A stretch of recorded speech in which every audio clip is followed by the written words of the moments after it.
back to the starting 11 after coming on as a sub on Easter Monday. He makes his first start in a month.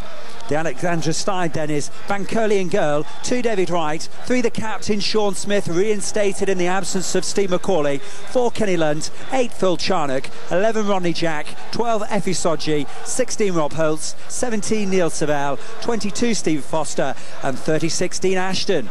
Well, Adam, what a side. After Monday's splendid 2-1 win, what can we expect this evening? Well, mathematically, believe it or not, Crewe could still go down. Looks like Dario's going to take this team though and really give it some against Bolton. He's got 3 very attacking players in the side tonight. We've got Rodney Jack, Rob Holt and of course young Dean Ashton, who scored a 25-yard thunderbolter against Gillingham. To be quite honest with you, I can see Crewe scoring goals, but it's how many they let back at the back today, because they say they're without Moulton, they're without McCauley.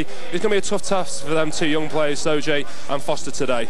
The subs for Crewe this evening are Kearton, Navarro, Tate, Rivers and Street. Well, as for Sam Allardyce, he makes one change from the 11 that participated against Palace on Monday. That 2-0 success disposed of the Londoners and left them perilously close to relegation. As for Bolton, it leaves them on the precipice to promotion to the Premier League.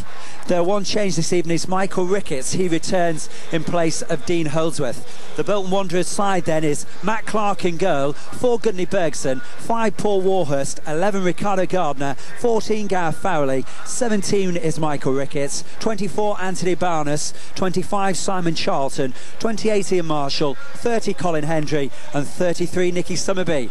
Bolton with a fabulous record away from the Reebok Stadium. What can we expect from them, Adam? Well, we're looking at Bolton to be scoring lots of goals tonight. They've got Ricard, who's got 20 goals this season so far, and he's got some pace either side of him, with Summerby and Ricardo Gardner running up the wings that are going to provide some useful ammo for him and the experienced Ian Marshall. Colin Hendry's at the back today. He's a good player to have, and also is Paul Warhurst. So there's plenty of experience in this side, and I think Crewe are going to be really well to get a point out today's game.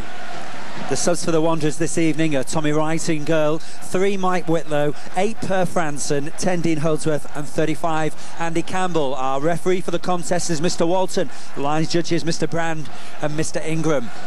Well, if you're wondering, if you're neutral out there, how this game could go, let's take in some statistics. In the past, these clubs have shared a 4-4 draw here at the Alexandra Stadium. A fabulous game that I was privileged to watch. This season, Bolton Wanderers have already beaten Crewe by 4-1 earlier at the Reebok Stadium. Hold on to your hats, it could be a goal feast, especially with the player who's chasing down out there, Dean Ashton, if he can get himself into gear at the start.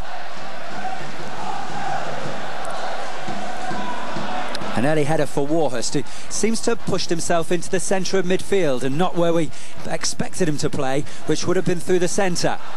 As Hulse chases the long pass from Smith, it's through to the keeper Matt Clark, and it does appear as if we're going to see what would be a 2-6-2 even from Bolton when they're attacking, maybe more 3-5-2 at times. Yeah, it looks like Hendry's going to be playing on his own in the centre of defence. He's got Charlton there. He's also got Gudney Burton. Both players have got vast amount of experience between them. But hopefully Crewe can expose that weakness on the number front with the pace of Rodney Jack, who at the moment seems to be playing on the right-hand side. Well, against Gillingham he played on the left and he did a marvellous job there. Yes, didn't have too great a game the week before that against Queen's Park Rangers, when obviously the old Crewe player Marcus Bignett knew every trick that Rodney Jack had in his book. But it's certainly an attacking formation that has been put out there by Sam Allardyce, and Crewe's midfield of Charnock, Lunt and Savell will have to be aware of that. I'm just wondering if he's put Rodney Jack on the right to sort of counter the pace of Ricardo Gardner, because he's a fast lad, and I remember seeing him play against Crewe several times, and Jack would seem to be tracking back most of the times to cover him, so maybe that's part of Dario's plans.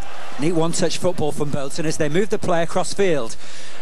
But Ian Marshall can't hold on to it after he's challenged by Sodji. Savell got an important touch as well, just on the edge of the penalty area. This is Gudney Bergson, formerly of course with Tottenham Hotspur in the past. He's been a Bolton player now for a number of seasons. I'm sure he won't want to be reminded of that 4-4 draw here a few seasons ago. He had what many would describe as an absolute nightmare that afternoon. Here's Gardner, who scored in that contest too. Savell, long ball from him that's down Simon Charlton's throat.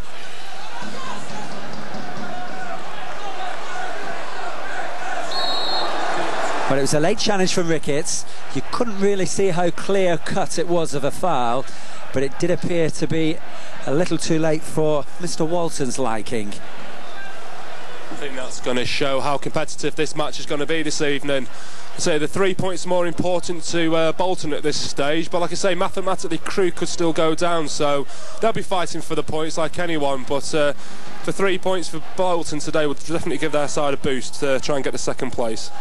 Ashton chasing Holtz's little touch, and it was immediately booted out of play by the number 24, which is Anthony Barras. We thought that Barnes, did we describe him, Adam, would be playing in the centre of midfield. He's actually taking up a right position that's a little deeper than the midfield but further forward than the three centre-backs, though at times it could be described as a flat-back four, and then it goes to a three. It's a very alternative move from Allardyce, who wants to play with flair, as Ashton is pulled from behind by Hendry, who immediately comes to Mr. Walton to have a moan and a groan. He could have little to complain about though, Adam. No, it was definitely a free kick, and it was interesting actually. Ashton was looking up, but he also seemed to have shooting on his mind. Of course, he scored that great goal against Gillingham on Monday, and I'm sure that a shot was in his mind then.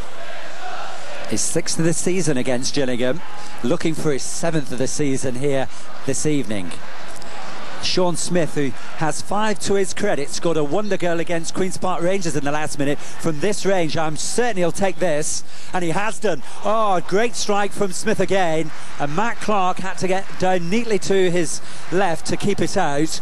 Didn't have the pace of the one against Queen's Park Rangers, but definitely the direction. Yeah, Matt Clark's had to get it down low, and he's done really well to hold on to it. We saw Rodney Jack shooting against Gillingham, and the keeper Vince Barton only parring it away for Navro to come on a hand and put the ball in the back of the net. So Bolton being tested early, yet Crewe have held their own so far at the back, and let's see what Ricardo Gardner and Ricketts can do here. That's good play from Michael Ricketts. He's got Gardner there, but he was met by Lunt, and the final touch that came off Ricketts will take it out for a goal kick and give Bancoli a chance to have the ball. Yeah, I mean, we discussed against Gillingham and this lad Bancoli and how much of a important he's been to Crewe's season so far, because he's a difficult keeper to beat, but when he takes his goal kicks, it's like he's having a shot on goal. In fact, I think he had more shots on goal against Gillingham than anyone else. It's incredible to think that a player that has only played a dozen games for Crewe could actually be contesting the Player of the Season awards. That's right. I mean, he's given 100% since being in goal. He's been erratic at times, but he's also given Crewe something that they've not had, and that's a lot of consistency. I mean, you look at the goals they've conceded now, but what they did at the beginning of the season, I think they've just halved. Yes, and Jason Kearton, who even managed a holiday in Australia, has had to be content with a place on the bench since his return. Here's Barnes. He can see the aim of Bolton. It will be to knock that ball long and try and find Ricketts, who's not getting much joy out of the lines judge on the far side, who said that his arm was raised.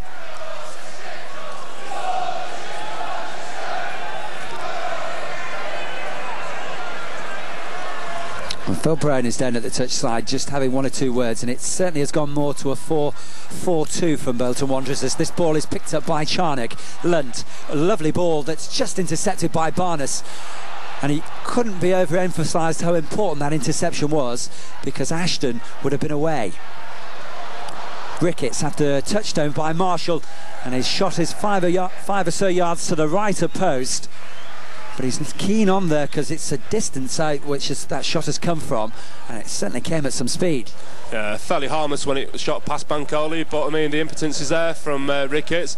He's got an eye for goal, like I say. He's scored 20 goals so far for Bolton this season. There's a number of clubs that are looking at him in the Premiership, and he's got some experience, of course. Ian Marshall there, he's scored several goals for Leicester.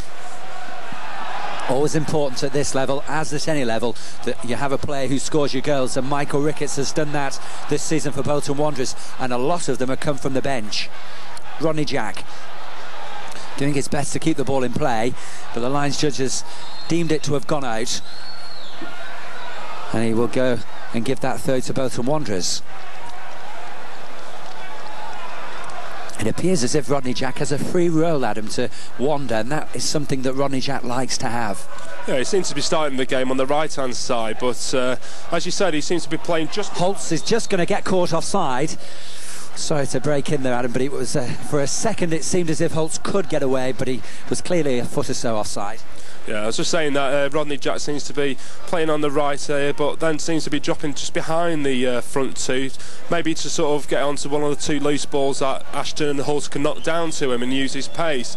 But it is interesting to see Holtz and Ashton playing up front. It's not many times they've started together this season, and both players are of an age where they'll try anything, but I wonder how much of a disadvantage that will be for Crewe this evening. Well, if it does prove to be that case, Mark Rivers is on the bench, which is always a splendid sight to see if you're any type of manager at any level. To have a player of that experience there sitting waiting to come on will certainly leave you with a little bit of confidence inside that if something goes wrong you can bring somebody in.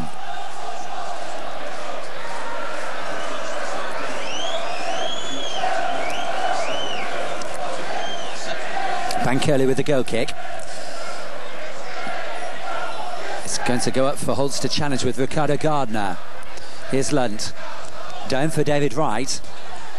And that's a super ball from David Wright that gives Rodney Jack plenty of play. His ball in is cleared by Bergson, but if those two could link up as they've done there, that will be one of the areas that Crewe will find the most joy. Yeah, I mean, Jack's been a handful since he's started, and his pace is a bit of a worry for Bolton because you know he can score goals against them. I remember him scoring a fantastic goal against Bolton away, I think it was last season, an absolute rifle of a goal, and it just burst the back of the net. Loose ball inside the area that's half cleared by Farrelly. It's back in by Lunt, touched on by Holtz and down to Jack, who has David Wright again in support, but Jack might just try and do a little bit too much himself. Lunt. Too many blue shirts in the centre as Rickett stays down. He's waiting desperately for Mr. Walton to flag, which should occur now as Charlton kicks it into touch. It's his back that he's holding at him. I didn't really see the challenge that caused it, but he certainly does appear to be in some pain. Yeah, I mean, like you, I never saw the incident, to be quite honest with you. It's I've gone in for a challenge and jarred his back, which seems to be the case. For Crewe, hopefully he'll go off, but for Bolton it'll be a big loss if he does go off. With 20 goals this season, it's certainly somebody that Sam Allardyce will not want to see leave his ranks at such an early stage, though if we're talking about having Mark Rivers on the Crewe bench, the player who's from Middlesbrough, you certainly have a vote of experience to bring in, a wealth of experience to bring into your side. Just going back to Rodney Jack's goals at the Reebok, those two strikes that he scored last season, they were followed up with a wonder goal that he also managed to score in the 4-4 draw, and he does seem to like playing against the Lancashire side.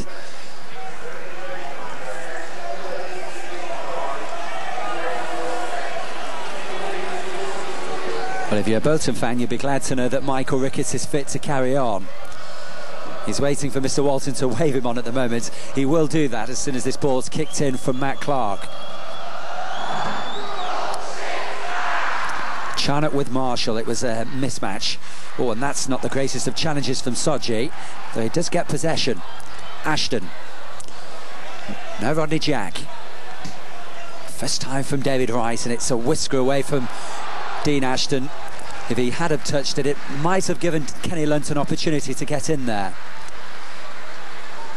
One thing I'm glad to see is Phil Charnock back in the Crewe midfield, and what he's given is Kenny Lunt the licence to go up front and use his talents and his skills to much of Crewe's effect, because he can score goals, Kenny Lunt, and he's a bit much like Paul Scholes. He likes getting behind players. Farrelly down to Marshall, and then he continued his movement forward, and now has possession again, Gareth Farrelly. Ricardo Gardner, good challenge from David Wright, but it's Ricardo again that'll work the ball into the area. It slices off Sodji,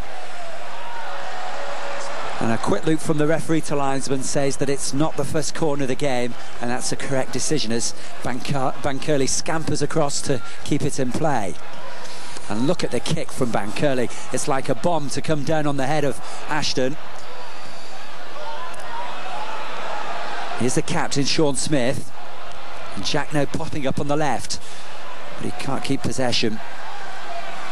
I mean, look where Jack's gone to cover, and straight away Bolton are trying to find the pace of Gardner on this left-hand side, so that's a worry for Crewe. You know, they've got to keep an eye on Gardner, because if once the play switches, Bolton can soon play a long ball over that way, and if it's David Wright who's marking him, if he gets skinned, well, anything could happen for Bolton.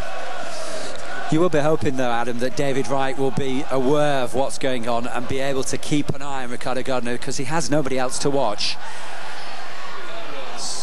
As Gurney Bergson half clears, it's no down with Dean Ashton, who wants to give it to David Wright. Ashton once more. Colin Hendry is the player that's in front, and now Simon Charlton pushing him to the side, but Ashton isn't going to let names such as that put him off, and he wins the throw. We've said it before, this young lad Dean Ashton, he's only 17 and he's scored 6 goals already for Crewe, and what, I say a dozen more games. He's been actually phenomenal for Crewe this season. I have to apologise to Dean Ashton. Keep calling him 19 when he is actually only 17. 3 or 4 times I think we've said that he's 18 years of age, and he isn't yet. He still is only 17, which I've got to be honest is just phenomenal, and not really surprising that Dario's kept him under wraps for the majority of the season as he's done.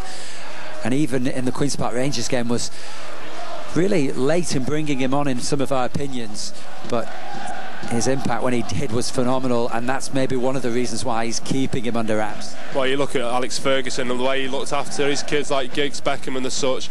He never let the media ask him. He was very cautious of who they were playing against and what kind of players he wanted his players to play against, and I think Dean Ashton's going to be the same. Dario's worked with these young players for a long time, and he doesn't want them to go out there and break a leg as such. You know, he's going to keep hold of his prize assets. And I don't think it's out of character or out of context to mention Dean Ashton in the same name as Ryan Giggs, because they do both have a tremendous amount of ability, and Ashton does have a tremendous amount of potential.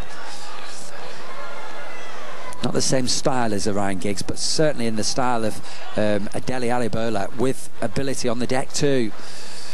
As Soji launches that one looking for him, it's intercepted by Bergson, and that's a lovely chest from Ricardo Gardner, who then skips past the challenge of Charnock, whose leg was outstretched.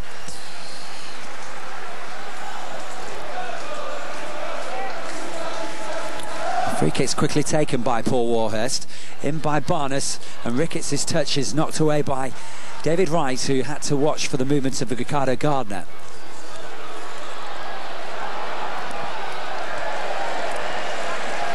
Not had much possession, Neil Savell, as he knocks that ball onto Charnock. But look at the ball that's played by Kenny Lunt. It's a great idea from Lunt, it's just too far for Rob Hults to reach. That's a very good ball by Kenny Lunt, and it just emphasised what we were saying against Gillingham. Crewe play a nice one-touch football, keep it short, and all of a sudden they're spraying ball to the other side of the field, and that's due down to the ability that Dario's drilled into these players. I do like the way Neil Savell is playing this evening. He does seem to have a lot more freedom with Phil Charnock in the side, and it must take a weight of responsibility off his and Lunt's shoulders when they have such an experienced player alongside them in midfield. Hults. Charnock with the ball looking for Savell, as there was an appeal for handball against Gareth Farrelly. As Farrelly now, though, is breaking with possession. We saw an incident in the Premiership this week where Everton had a penalty taken away and then scored. Could it occur here? Well, it very nearly did. A wonderful stop from Bankirli. I don't know how much he knew of it, but Gareth Farrelly very nearly caused a penalty at one end and then a goal at the other. Yeah, it's a bit of one of them where the referee was partially sighted, and if you're going to give an important decision, you've got to see everything 100%. And I don't think the Lions judge on this side even saw it. But going back to the attack, Farley burst through, and it was a great save by Bankirli. He came rushing off his line and used his great figure of a man that he is to stop that shot. So Crewe have got problems on that front. You know, when they're attacking Bolton, they do look dangerous, but it's great to have somebody like George in goal who's ever reliable. You could just see how easily it was for Ricardo there to play that ball through, and there was no one checking the movement of Farrelly. Savell, who'd been involved in the attack at the other end and then had to quickly try and get back to cover Farrelly. Oh, that's a little too long to dwell on the ball, Kenny. And Michael Ricketts was straight upon him. Well, Dario's seen enough. I'm not quite sure what he'd be saying down there now, Adam, but it must be some instruction to just change the way that things are going. Yeah, I think he's a little bit disappointed how his midfield players are playing at the moment. Obviously, Kenny Lunt's just got caught out there. But I think he wants to see a little bit more communication between the three, because when, let's say, Farley did burst through, most of them were all up front still, and they were slow to get back. So I think Dario's going to be saying, no, I'd like to see you helping the support in the attack, but it's got to be important to just one of you stay back and help out the defence, especially with the pace that Bolton possess. 18 minutes in, here's Gudny Bergson. Sodji's header is knocked on again by David Wright, and Jack now on to Charnock. It's on the deck now with Savell.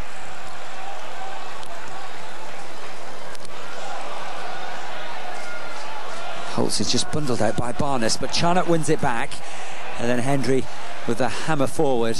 That's all the way through for Bankole. It's just a little scrappy. I don't think we expected it to be this nervy. No, when you see both teams trying to attack as they are, sometimes things go astray, passes, etc. It just takes one team really to put the foot on the ball and take control of the game, and you can have a right handful today. Ricketts with Foster, who is having his hands full, and Ricketts has got through, but then the covering tackle that was made by Stephen Foster was superb. He's a powerful lad, this Ricketts. He just showed it then. He got skipped past Foster, but Foster kept with him to his credit, and they put a tackle, timed it just to perfection.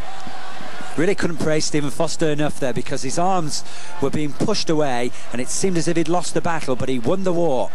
First corner kick of the evening goes Bolton Wanderers' way, and it's in there for Colin Hendry, who seems to go there into the hands of Foster, and then Paul Warhurst will be better off this evening playing at Twickenham than here at the Alexandra Stadium with a finish such as that. First real test from the Wanderers, a consistent period of pressure. Yeah, Crewe got to be careful now. Bolton seems to be taking control. Like I said, it only takes one team to start getting the foot on the ball and showing their signs, and Bolton are starting to do that. They're looking the team that are third in the league, and Crewe are looking like the team that are 15th at the moment. But never doubt the Alex's ability up front. That's where they're going to test Bolton to the extreme, is the pace of Jack and Rob Hulls, and also the power and the finishing of Dean Ashton. Here's Mickey Summerby.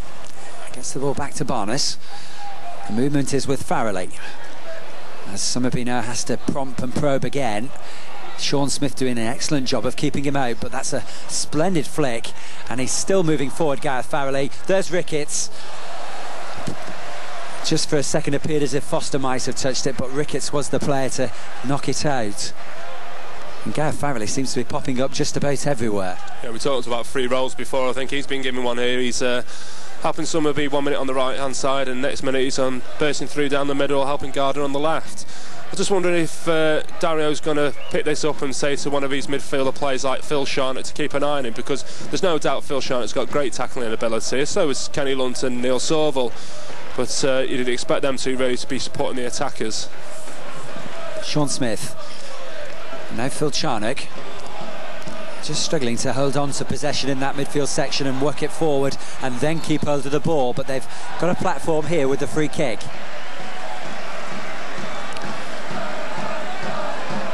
It's been a struggle so far to link the midfield to the forwards for Crewe, but that was one of the rare opportunities that Rob Holtz had actually got then of keeping hold of possession.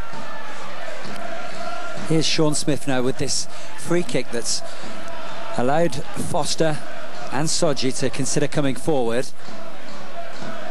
Holtz is the nearest to the free kick, that's straight into the hands of Matt Clark and is a little disappointing.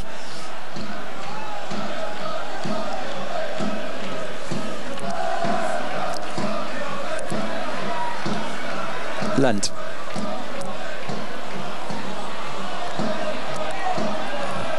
Right down to Charnock.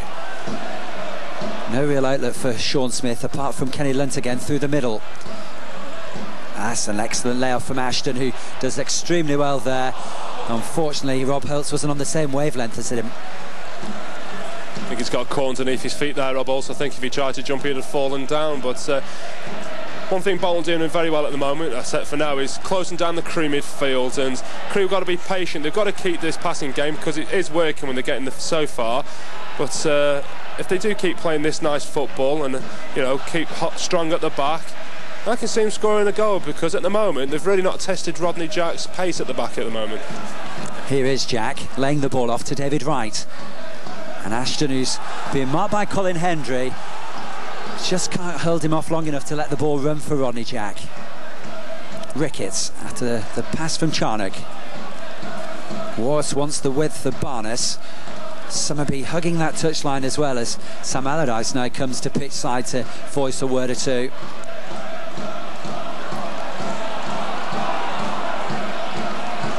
There's another opportunity for Rodney Jack.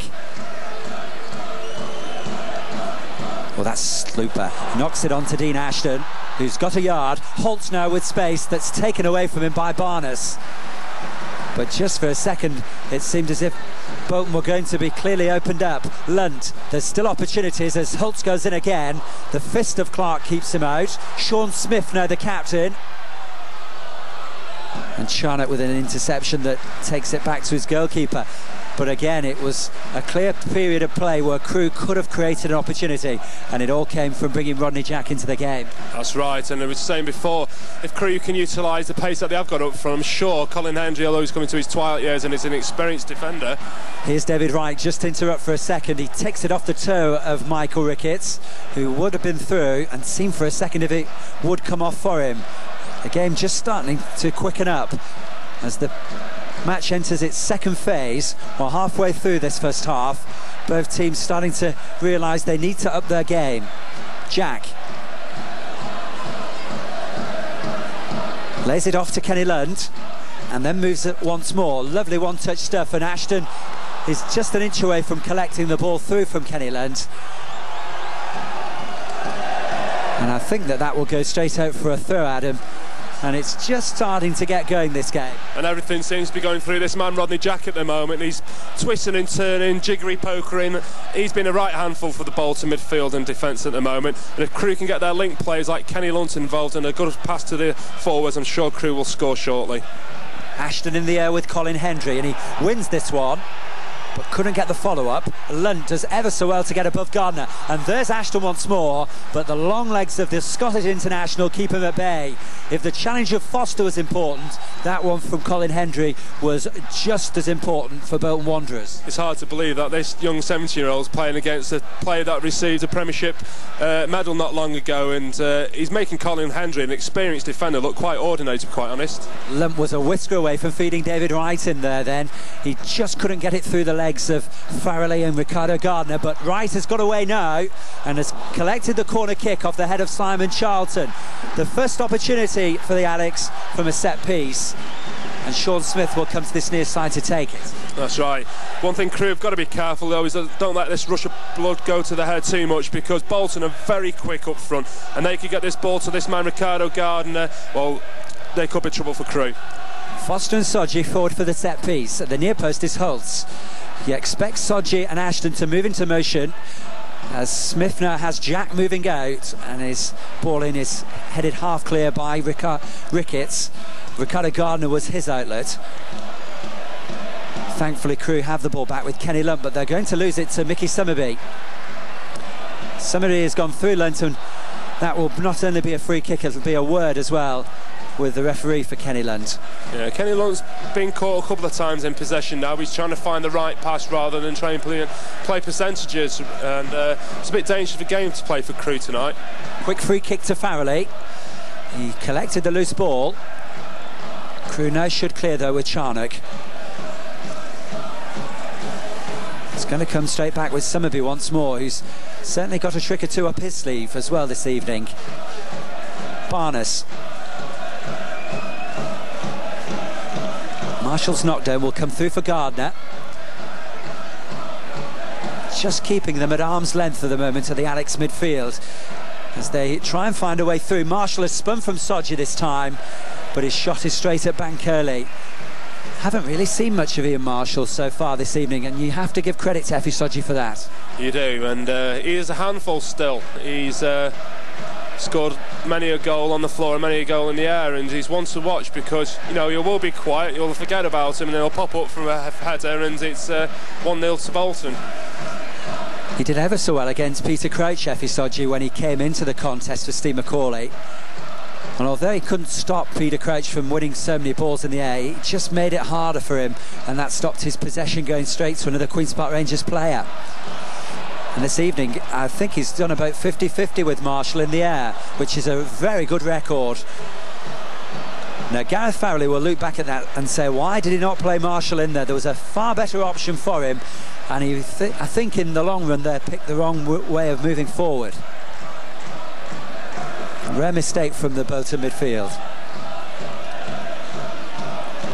Warhurst down for Barnes.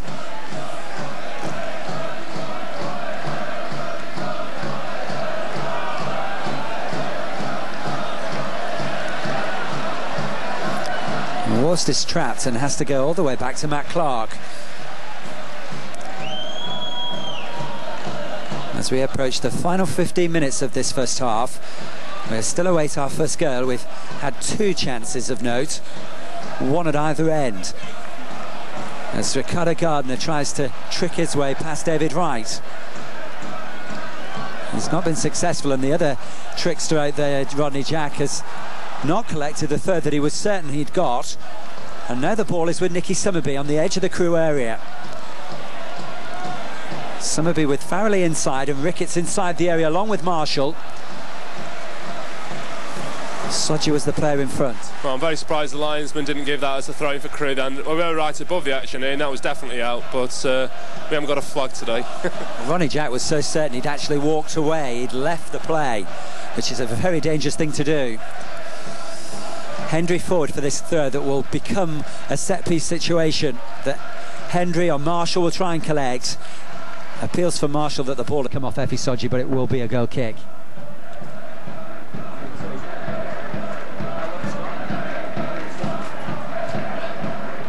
Oh, just over half an hour? 29? Yeah. Well, I'm surprised to be saying this at this point, but we're still awaiting our first goal, Adam. Right, yeah, I know we're coming up to the half-hour mark, and though we've seen plenty of action and a few chances, at the moment we've seen no goals, but with the experience on this field today, with Bolton and Crewe's youngsters showing a lot of initiative, I can see goals happening. I can't see this being a 0-0.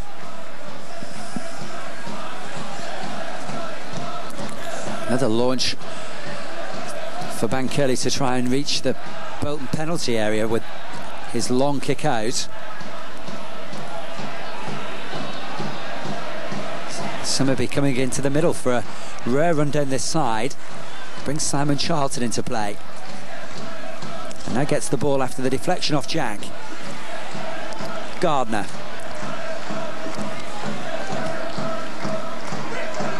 Gardner once more.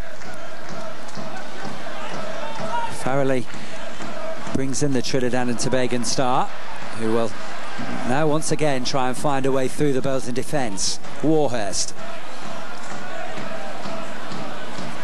Ronnie Jack coming back to try and help his midfield out, and has done well to hold him off, but he can't get possession. Charnock, as Bolton keep hold of the ball once more. Crewe need to get a touch to it, and when Sean Smith did, he took it so far it's deep inside the Bolton half now because of his kick.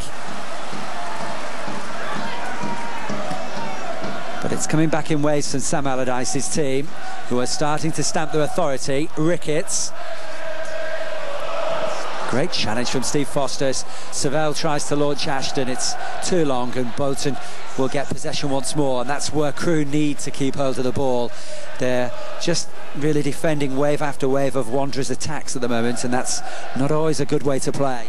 No, it was a bit disappointing a moment ago. I mean, Crewe had acres of space down this left. Oh, Bankeli losing out to Marshall. Sodji now will clear half downfield, but it's only as far as Ricardo Gardner, who wants to test the keeper, but will only test the ball boy. No, we said about George before, he can show qualities of moment and genius, and then next minute he's making a pig's ear of it, to speak. Well, just going back to what I was saying moments ago, it was disappointing because Crewe have to defend quite deeply at times, and they bring in players back that they'll leave a gap on this that they did on the left wing, and there was no one there to exploit it. I mean, Phil Sharnett was crying out for someone to pass it to, and at the end there was no one except for a Bolton defender. Excellent flick from Rob Holtz as he gets the ball to Rodney Jack, but then Ashton, who was concerned about the offside, stopped his movement. I mean, I'll often see that happen as a forward thinks he's offside and the linesman doesn't judge it. When he runs on and scores a goal 9 times out of 10, there's a flag waving. And Rob Holtz then with one of his rare wins in the air, an excellent flick on.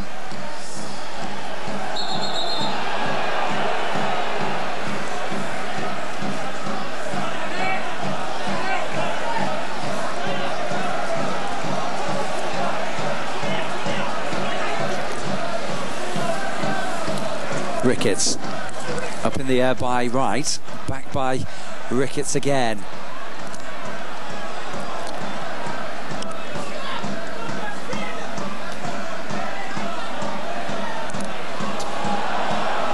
I think both managers will be concerned their sides have given away possession so easily, Adam. It's been a case of you have the ball, we'll have the ball, you have the ball, we'll have the ball, and neither side has strung together 5 or 6 passes at times. Well, I'm very surprised at Crewe sometimes. The lacklustre heading and passing that seems to be going on just in front of the defence, and they should be experienced enough, even though they are young players, to know that, well, Rob Bolton's been given a judge to foul there, and it really seemed to me to be very close. It was a near thing then against Rob Holtz. He did have his arm in an offending position, he stuck his leg out, but how many times you see referees wave play on and allow that to go, and how many times you see them give free kicks? It's 50-50. Gardner does well with his right foot to keep the ball in. Now Farrelly after the layoff from Michael Ricketts. Marshall with space after the fall from Sodji, and he just tries to place the ball in, Michael Ricketts, when he'd probably been better off banging it as hard as he can. And if he actually looked up as well, he'd have found that he was in acres of space and maybe about to run forward a little, because David Wright again has lost his man, and it's something that he's going to have to be watching, because Gardner and Ricketts are linking quite well on this left hand side.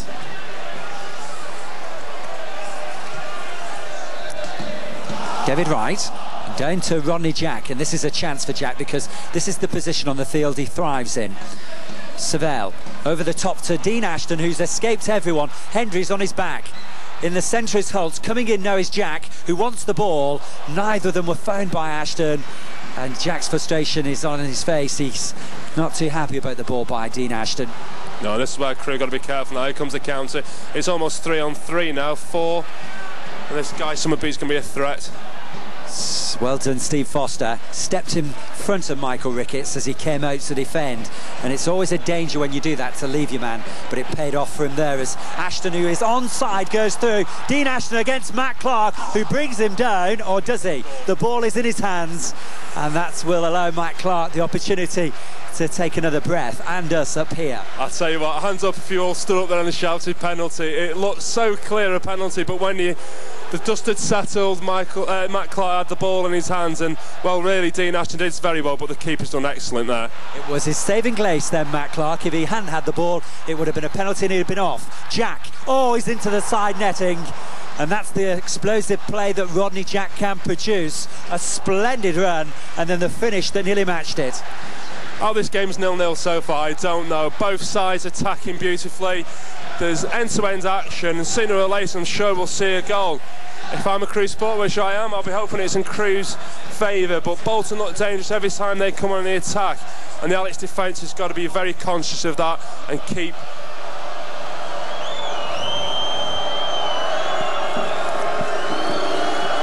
Well, we wanted something to bring this game into life, and we certainly got it from Dean Ashton, and it would have definitely been a spot kick but for the fact that Matt Clark did ever so well to keep that ball in his hands. Smith with Gudney Bergson, and Bergson didn't even panic. There wasn't even a drop of the shoulders or a flick of the eyelids. It was meat and drink to him. I was saying about the save by Matt Clark. I had visions of the referee pulling a red card out of his pocket as well, because certainly had that been the case and he did concede the penalty, I'm sure he'd have been seeing the red card, but you know, top marks to the man. He's done excellent there. He's kept both hands on the ball and produced what I think is one of the saves of the season I've seen. Certainly the save of this game.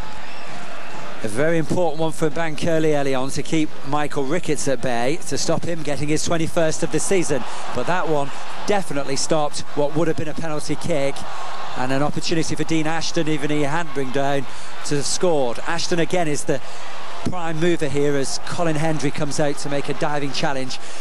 Hendry just appears to be losing the battle against Dean Ashton, or am I being a little bit too cocky? No, I think Dean Ashton possesses what many great strikers have, that is when they're in close possession they seem to have bags of time on their hands. He seems to be able to look up or think to himself, I can have a shot here, and not only that, there's a few strikers in this country that possess that. Crewe having their best period of play and just seem to have found space in midfield for the moment, and Savell has been at the centre of most that's come forward, and that's where Crewe need to get the ball, and quickly if they're to find another way through before the break. The space there as well for David Wright, as the Alex now look more comfortable with the ball at their feet. Lunt wanting to hit the movement of Wright once more. Charnock came across, or rather Charlton came across, and made a very important interception. Warhurst, who's been the reason why Crewe have got the step in midfield. He's just sort of lost the pace of the way that the game is going. Summerby trying to find Farrelly.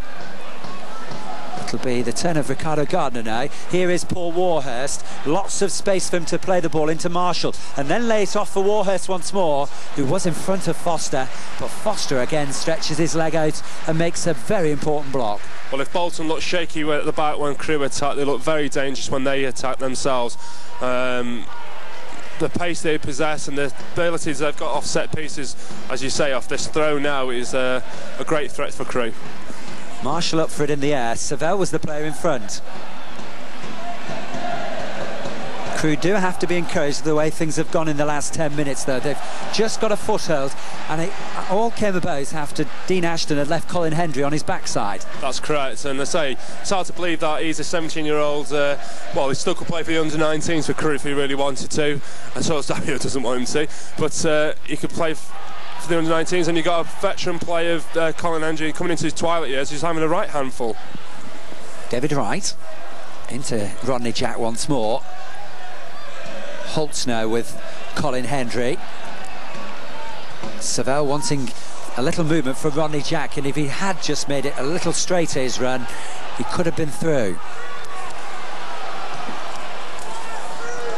Ricketts. And Gardner can't keep it in play. It will be a Crewe throw.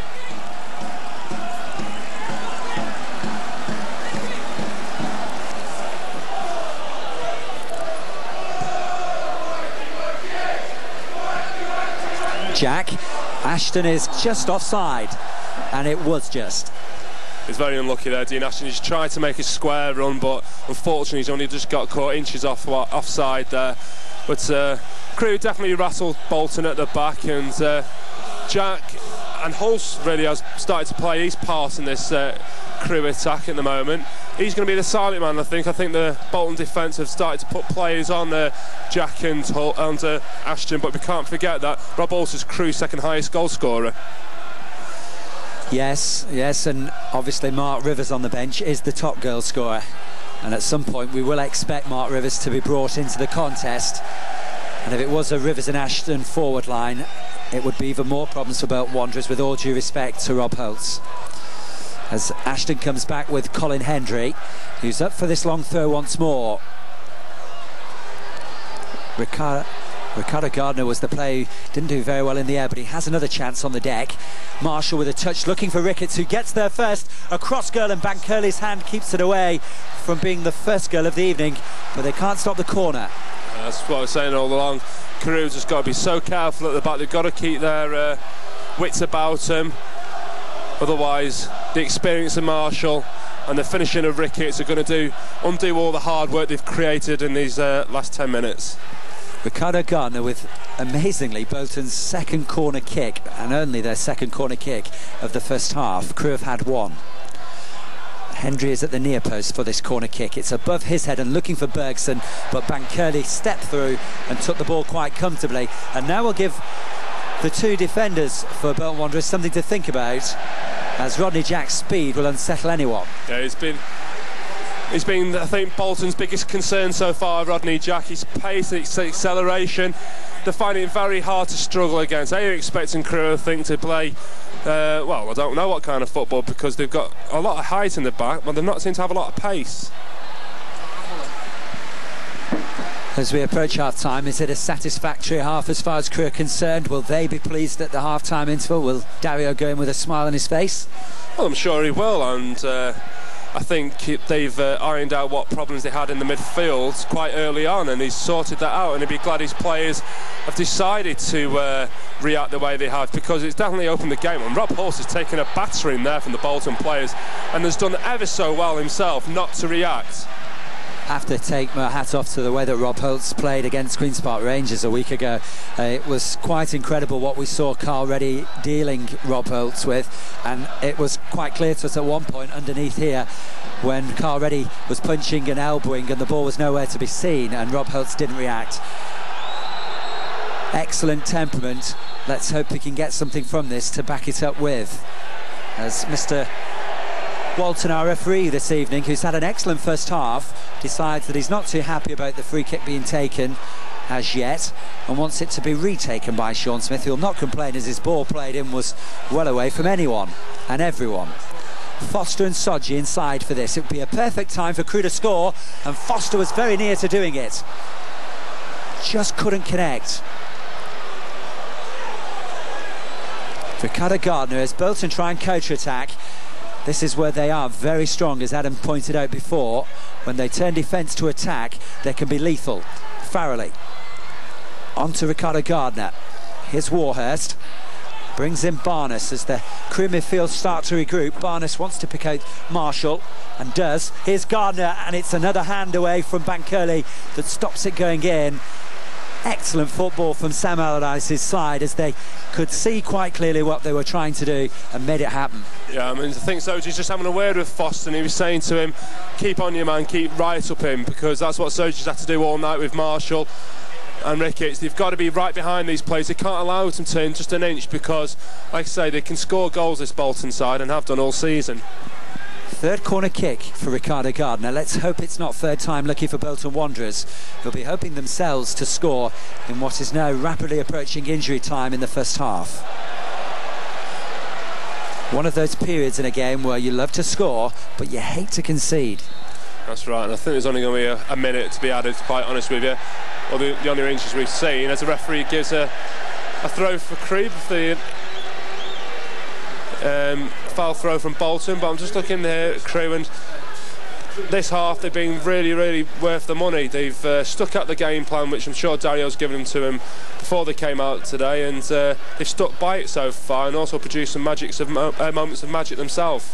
What about Bolton, Adam? Will they be happy at half-time? I'm certain that they'll not want to go away from here with a draw. A draw's just not good enough for them, is it? Well, no, I think if they were quite honest with themselves, they would be very disappointed. And I'm sure if they looked at this fixture, 2 weeks ago when they were looking for a second place in this division, they would have seen 3 points here today. But like Sam Allardyce has said in the press, they'll give as good as they get, Crewe, and they really have played some lovely attacking football. We're inside the final 60 seconds of a first half that has lacked everything but a goal, and Crewe would love to score a goal right at the death of it. Foster keeps hold of the ball but couldn't find another Crewe player with it. Ricardo Gardner has, though. He's phoned Kenny Lunt, and Lunt has decided to go for what would best be described as a time-killing exercise at the end of the first half. No, if it had been impatient, maybe he'd be able to find a 1-2 pass, but I say time's ticking on. He's decided to have a go, and it's not on his favoured right foot. It's a left foot shot. That's no danger to anybody except for the people behind the stand. And there is a lot of them behind that stand tonight, and I'd say again the crowd inside the Alexandra Stadium will be near Monday's crowd of 7,000. That's right, Bolton have brought a fair following with them, which is expected of a large club as theirs, but the Alex fans have done their part in trying to help the team get a goal, and certainly the drum has been busy tonight. Well, there ends the first half from Mr. Walton, a half that has really failed to fizz and buzz in the way that we hoped it would, but has had its moments, not least when Dean Ashton went one-on-one with Matt Clark, and Clark somehow came away with the ball as Ashton went sprawling, and we called penalty. Rightly, Matt Clark had possession of the ball, and that was not going to be a spot kick for the Alex. At the other end, it's been 3 or 4 wonderful stops from Bankole to keep out the Wanderers, not least 2 palms away, one from Gardner and one from Ricketts, the notable moments in a half that has ended 0-0.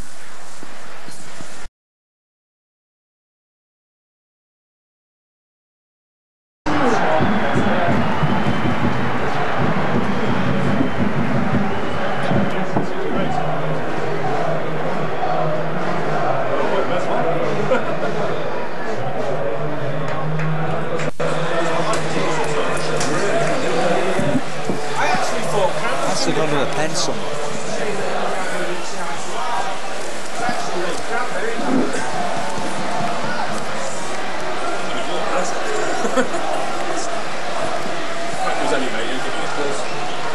Can't see any changes out in the sides for the second half, or in the sides for the second half.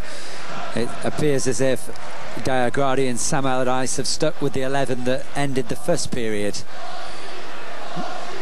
Did wonder if Per Franson might be brought into the contest for Bolton Wanderers at the half-time interval. I'm certain that he will be brought in at some point, and I'm doubting not that Bolton will in the second half be going for the jugular and will want 3 points, Adam. Yeah, I mean, they're the team that really needs the 3 points at this stage. As I said before, Crewe, well, it looks like a substitute's going to be made here. It looks like Ian Marshall's gone off and Dean Holdsworth's come on, so it's not appreciated by a lot of fans, that though. No, and it's the Bolton fans that are making the noise of not being happy, but Dean Holdsworth is definitely on. And Ian Marshall, who'd had a quiet half against Efisodji, has been replaced, and maybe that's the reason why he's been swapped. Certainly Dean Holdsworth has a knack of scoring, and scoring away from home as well. Hasn't got the 20 goals that Michael Ricketts has, but he's not far off that pace. And if he could get one this evening, it would be priceless for Bolton Wanderers. In fact, it would be one of those goals that you could put a price on if they get to the Premiership. Here's Rodney Jack, skipping around his man Simon Charlton. Holtz is the player that he aims for. Hendry's deflection takes it through to Matt Clark. And straight away, Crewe attacking. But they've got to be careful here now, because Bolton are pressing forward, and if they get the ball to Dean Holdsworth, like we said, he's one of these experienced players that 4 or 5 seasons ago I think Manchester United would have liked to have bought, but now he's playing at Bolton and he's still putting the ball on the back of the net. Bolton fans wondered for a long time if they would actually see him play, but the man that they signed from Wimbledon for 2.5 million, amazingly, has finally started not only playing but putting the ball in the back of the net. And that's what they will want Dean Holdsworth to do this afternoon, or this evening, let's get it correct. Here's Ricardo Gardner. I suggest that he's gone for a shot there rather than a cross to Michael Ricketts, who, although looks like a basketball player, would have had to have leapt like Michael Jordan and some to reach that. That's right, I think it's the wrong option by Gardner there. I mean, if it had gone in, it would have been the right option, but definitely the wrong option. I mean, Crewe very stretched there, it looked like. They had 3 attackers but only 4 defenders, and it was the midfield team very slow to react, but when the cross-come shot came in, it was harmless enough. Holtz challenging Ricardo Gardner. It's forward by Colin Hendry, and then Foster gets an elbow from Michael Ricketts.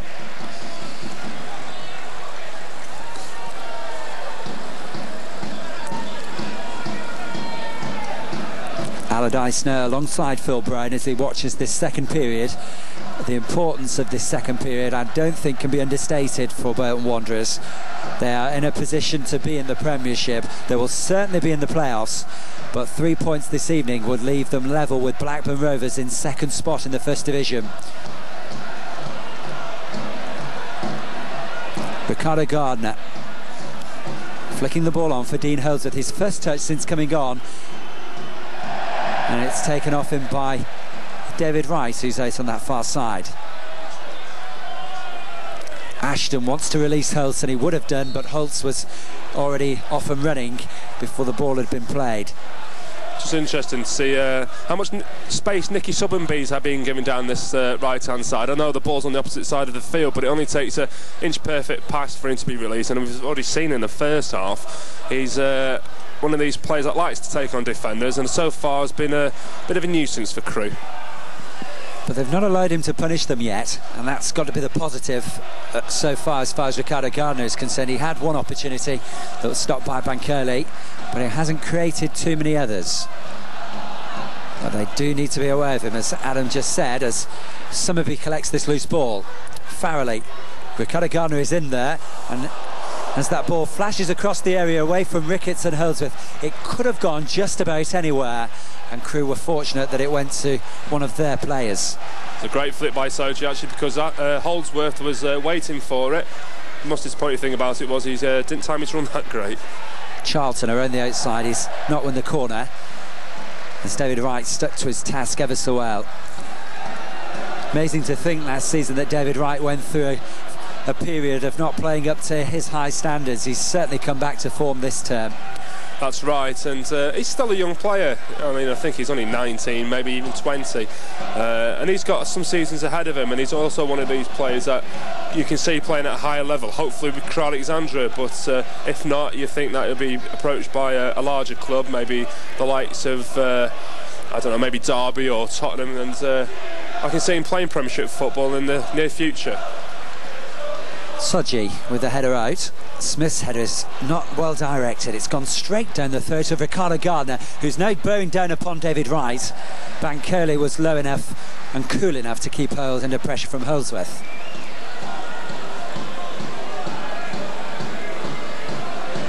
Now, Dario Gradi is taking his time out to talk to, I think, Alan Navarro, but I'm not certain. There's certainly a player in the stand who is pointing out something about the game too, and I'm certain that that will be somebody who will be brought into the contest. Just wish I had my better glasses on to see. Farrelly into Holdsworth as Bolton start to dominate. Warhurst after the layoff from Holdsworth. It's now the turn of Barnes. Splendid flick from Ashton as he got the ball onto Holtz, but Bergson was around and covering Colin Hendry.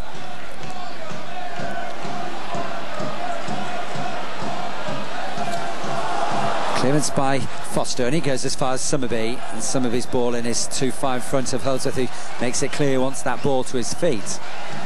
Second half starting to pan out like it did in the first half. Crewe aren't be able to get the ball on the floor and keep hold of possession. This first half they managed to do just that, keep hold of possession. They were much more of a threat, but Bolton have been a bit of a nuisance at the moment. They keep closing Crewe down, and if they're not careful they'll be for a goal here shortly, I think. Well, in possession in the first half was about 50-50. At the start of this second it's 60-40 to Bolton Wanderers. They've had the majority of the territorial as well. And just as in a period in the first period, there's a spell here of a wave after wave of Bolton Wanderers attacks. And if Bankole has any common sense, he'll slow the game down, take his time with this free kick and find a corner for it, and just relieve the pressure on Sodji and Foster.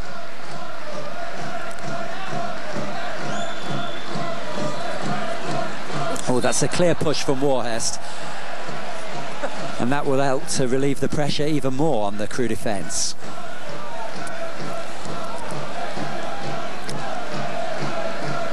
Smith, the captain, with a quick free kick to David Wright, the other fullback.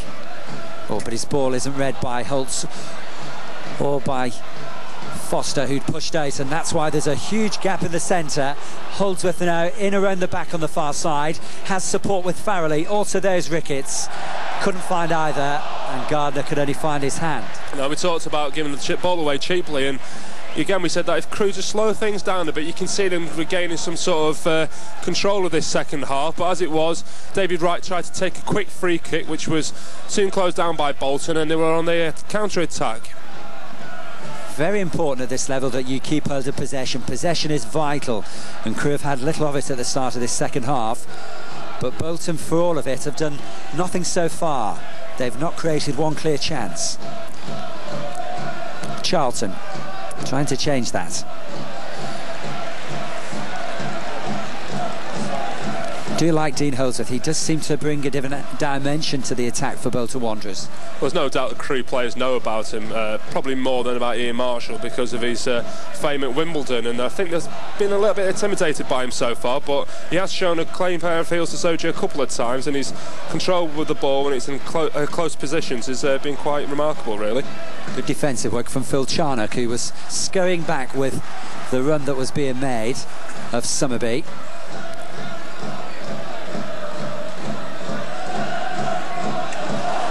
Here is Summerby once more, and that's a splendid cross. Ricketts with Foster, and Foster and Ricketts certainly came very close to meeting the ball and each other. Gardner, another great ball in. Lunt this time was the man in front.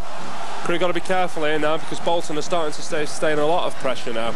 And one thing they are doing is producing some good crossings. Not been any finishing of it yet, but at the back post there's neither a Crewe player nor a Bolton player.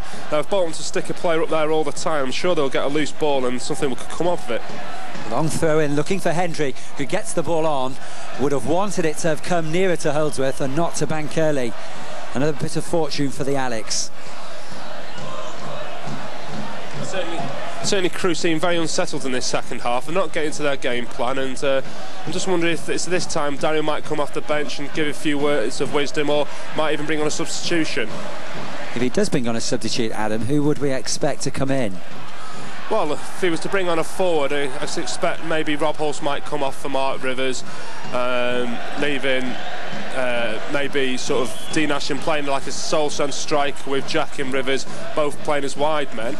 If he was to bring a midfield in, maybe Navro might come in for either Kenny Lunt or maybe Phil Sharnett, because he's not up to match fitness, but he seems to be playing very well. But I think Navro will be the kind of player that could change a game. I mean, he scored a great goal on Monday, and again he's one of these players that can change a game by the turn of the hat. Would it be a case of maybe sacrificing Rodney Jack and bringing in an extra midfielder, or putting Mark Rivers up there and allowing then some space for either Holtz to go a little further to the right? I think if he was going to do, the Crewe were going to do any damage, I think they need to keep Jack on, because he's been a constant menace this the first half, and in the second half he got clear down the right hand side, so I think it would be a wrong decision to bring maybe him off, but maybe he's sort of taking one of the more sort of defensive midfielders off and maybe putting a more attacking midfielder on to sort of bolster the attack might be the right idea. Holdsworth of the flick, he's phoned Michael Ricketts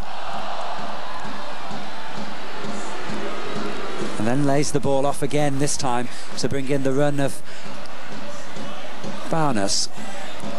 Just stopped as I saw the movement of Kenny Lunt, who was superb then, has done 50 feet of grass then to make that movement to stop Bolton moving forward, and then has kept the ball in play, and then has won the throw. I think that really says something about a player. He should be, in my opinion, player of the season. That's correct. I mean, he's one of the greatest players at Crewe for reading a game, and he can see situations before they even happen, which at this level is very important, and in the Premiership level is essential. And he's got some way to be a complete player, definitely, but he's one of these players that will now, with the introduction of Phil Sharnett back into midfield, will hopefully blossom more. Holdsworth trying to get the ball across, has to go sideways to Summerby. Ricketts completely misses the ball, and thank goodness he did.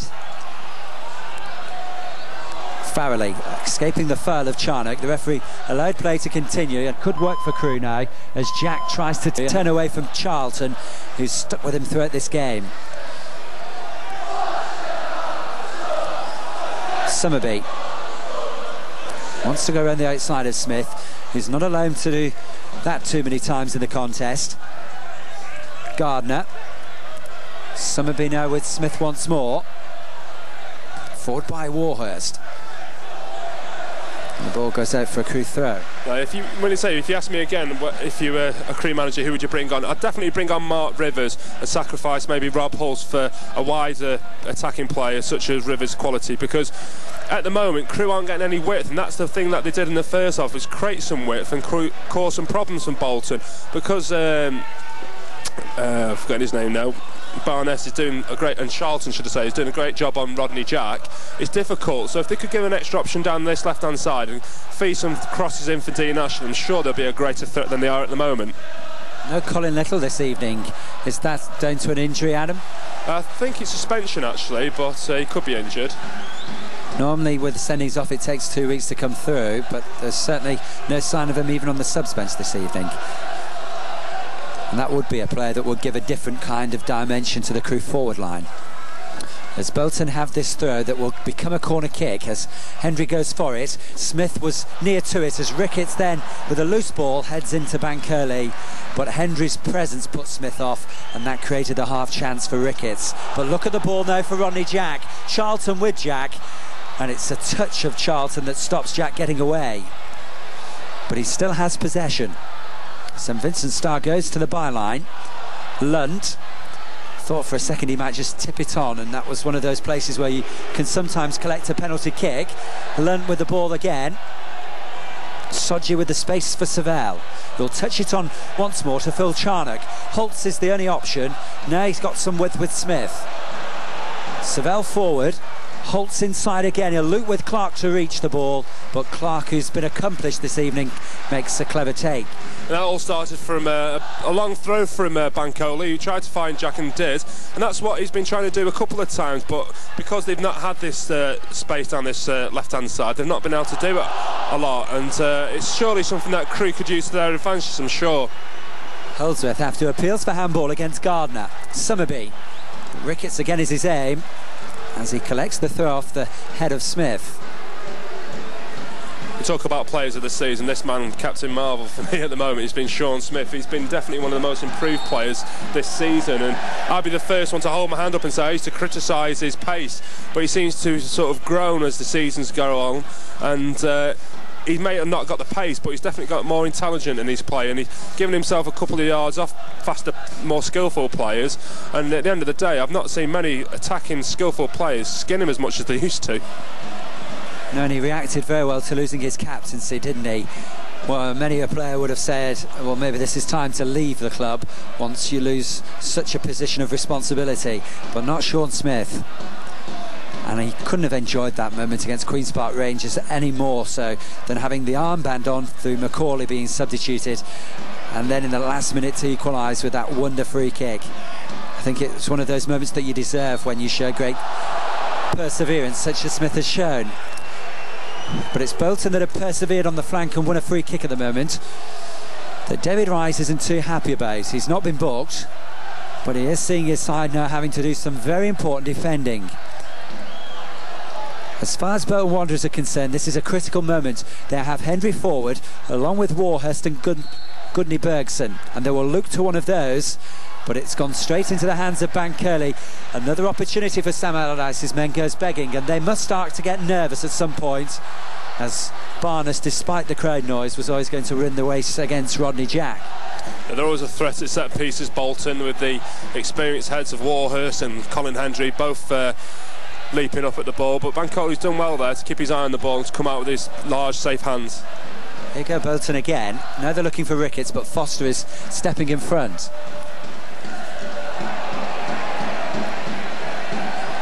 Gardner. Lump with a touch on to Savell, and then again to Charnock. Well, that's a splendid challenge from Warhurst, who went through two players to keep hold of the ball.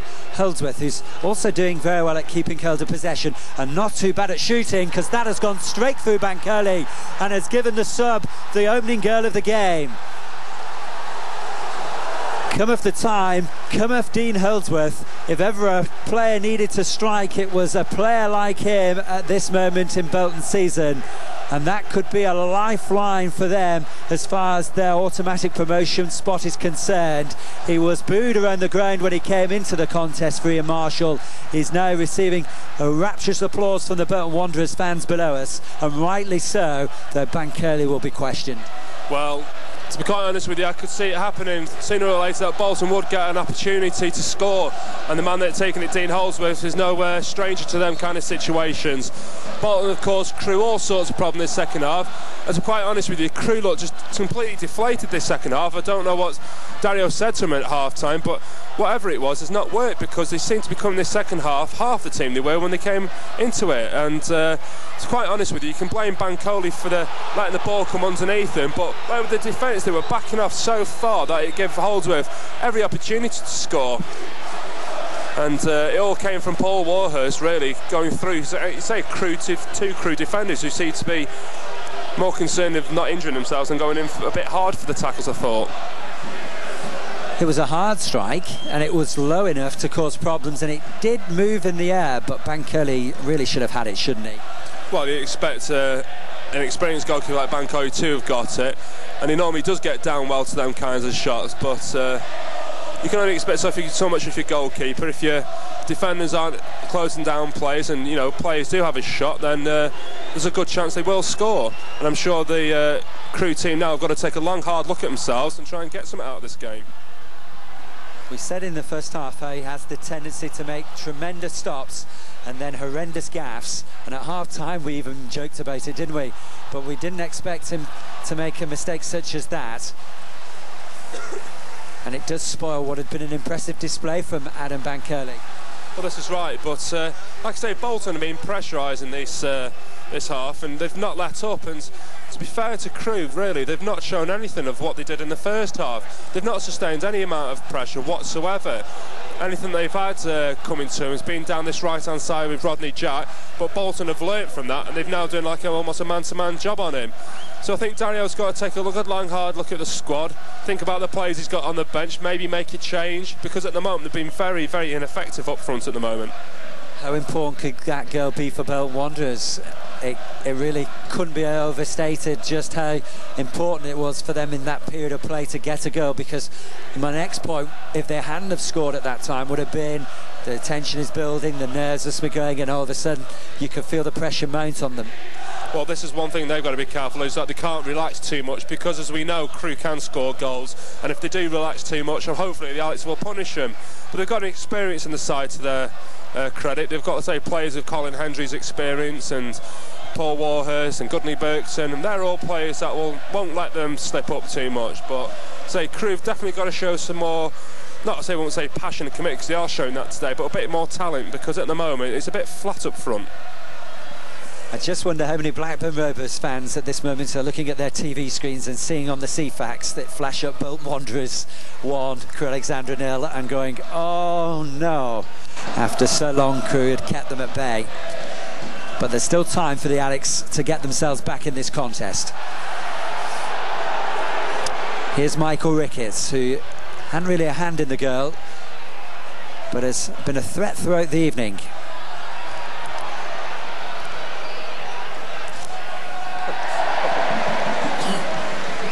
Well, we said before the game, 3 points today are much more important to Bolton's promotion chances as they are to the Alex's survival. Crewe could mathematically go down, but they've hit the target of 50 magical points, and you know the teams below Crewe now have got to start playing each other. So really, Bolton are going to be more geared up for this match than Crewe were. But I say, if they take the foot off the pace, then Crewe could catch them out. Ashton leaves Hendry on his back. Charlton now. Oh, what a great goal from Holtz! Charnock's cross met superbly by Rob Holtz, who heads in his 9th of the season. Look at him now. He's now the joint leading goal scorer here at the Alexandra Stadium. Well, what did I say? Take your foot off the pressure, and what happens? An excellent cross by Phil Charnock, and what a plumb header by Rob Holtz. He met that with so much force that even the best keeper in the world wouldn't have saved that. Homegrown talent, homegrown goals, and now he'll be so proud to see himself up there alongside Mark Rivers. Well, that's right. I don't think the only thing that Dario doesn't grow at the moment is his homegrown tomatoes. But at the moment, Crewe are playing what's got to be said better, because that was just, you know, to come straight after the goal from Bolton is delightful, and it really must sort of well, it must have been a surprise to Bolton as was us. Came absolutely out of the blue, a goal from nothing from the Alex. It didn't have anything coming from it, and all of a sudden the cross from Charnock sees Crewe back on level terms. And if we're talking about Blackburn Rovers fans now, they will be over the moon when they look again at the CFAX. Yeah, and I'm sure if they go up instead of Bolton automatic, I'm sure one or two might even buy a Crewe Alexandra scarf.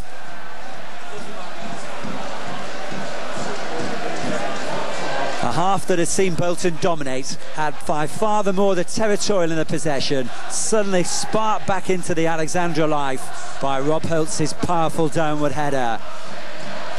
And it all came about, you know, from Dean Ashton leaving Colin Hendry on his backside once again.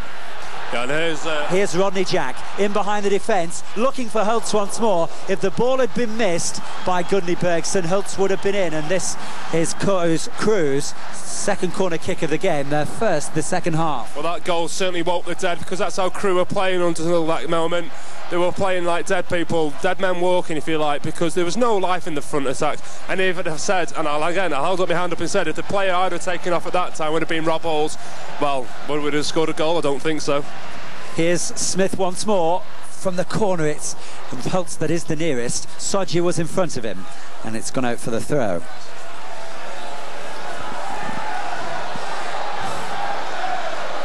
It's goals like that can make or break a club, and Bolton Wanderers now have got something to show. They've got to look deep, they've got to dig deep now, and if they're going to get the 3 points here and still be in contention for an automatic promotion place, this is when they've got to do it. And we talked about the experience of Hendry and the likes. This is where they've got to shine through, because at the moment the ground's electrifying with Crewe support and the players seem to be lifting to it. Came completely out of the blue, and a second goal now with the way that they're playing would not be a surprise, but the first one certainly it was. And you get the feeling there's more girls in this game. Summerby nearly allows Ricketts to move away. Charnock. Smith inside to Savell. Gardner can't reach it before Wright, who then lets it run. And here's Rodney Jack, who, as we said in the first half, thrives in these positions. Does his simple job well, though, as he lets the ball run to Lunt. And Holtz now has collected the pieces on the edge of the area. Look at David Wright, who came from nowhere to make that run and just couldn't collect Holtz's layoff. That's right, and Dean Ashton's crying out for the ball there because... blah, blah, blah.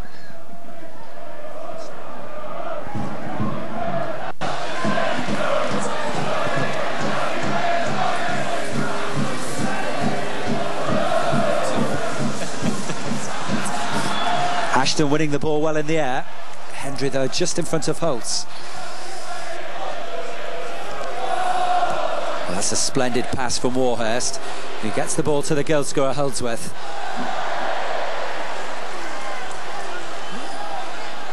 Summerby back to Holdsworth, who now needs to see his efforts redoubled as his side are back level pegging once more. And I'm sure he'll be disappointed about that after going so well at giving his side the lead. A lovely Megs from Ashton, who leaves Gundy Bergson with egg on his face. Yeah, and I think if Rob Bolton had been on the same wavelength, we could have seen a second goal from the youngster.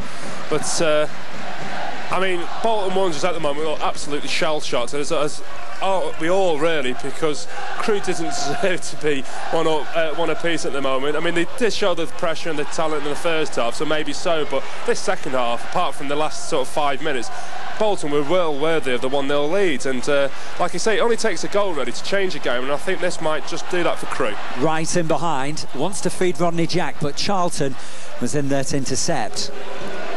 How he wishes he was at the other side of the field when Charnock escaped, because I'm certain that Charnock would not have got the freedom that he was allowed. Ashton spinning away from Hendry, and then through goes Savell. It's 2-on-1 for a second as Holtz half gets away from his man. Savell still pressurising Barnes, but they've done well, Bolton. They've calm play down and now could attack themselves with Farrelly. Foster though steps in to stop Ricketts. It's end to end as this game enters its final period, and you feel that there could be one more goal left in it. One of these two sides could yet produce the winner, that's without doubt. Lunt. Hands maybe from Colin Hendry, but the referee has let it go. Worston Farrelly interlink, and there's more space for Farrelly again to this time find Ricketts, who will want to shoot after the joy that Dean Holdsworth had with his long-range effort. He's gained a corner kick.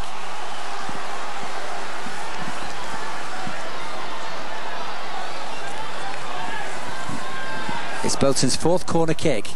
Their first, though, of the second half, despite an earlier of dominance about their play for the majority of this half. Phil Charnock, the player who provided a cross for Rob Holtz's header to give the goal to Crewe, was the player that made a very important header out then in front of Dean Holdsworth. Farrelly looking now for Holdsworth once more. Takes the ball away from Soji. Look at the movement of Charlton will provide a half opportunity for Gardner, and Holdsworth this time from distance will be stopped by Bankole, who receives one or two whistles. Yeah, I think Bankole was for anyone as hard as he did the first one, and he didn't, and to be fair to him, it was very easy for him to take, but Bolton has certainly come more alive now. The attack after the Crewe goal seems to fizzle down now, and it's going to be a test of nerves now, really, from both sides to see who really wants the 3 points the most. Like I said before, it really counts more for Bolton than it does at the Alex at this moment. I think it was probably the best thing that could happen to the game and to Crewe to concede the goal from Dean Holdsworth, because it certainly changed the way that they played. And they've come about Bolton now with far more zip, which they just didn't have at the start of the half. Lund, plenty of space for Kenny to work the ball through for Neil Savell. Wasn't too far away. No, and I think if it had been the other way around, sorry, if it had been Neil Sorville instead, beg your pardon, it had been Rodney Jack instead of Neil Sorville, we might have seen a different situation there, but good awareness there from Sorville. Brilliant touch from Ashton, lays it off for Rodney Jack, who has Holtz waiting, but it's above his head. Splendid piece of play though between Ashton and Jack, who both opened up the right hand flank of Bolton Wanderers with some ease.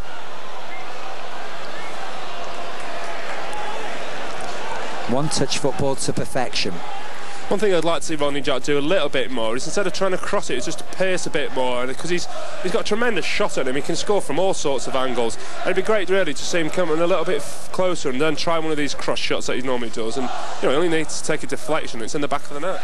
He also had the time then to bring the play in and to actually calm things down. Didn't need to rush, which is something that Dario works on in training, is to try and keep possession in that penalty area.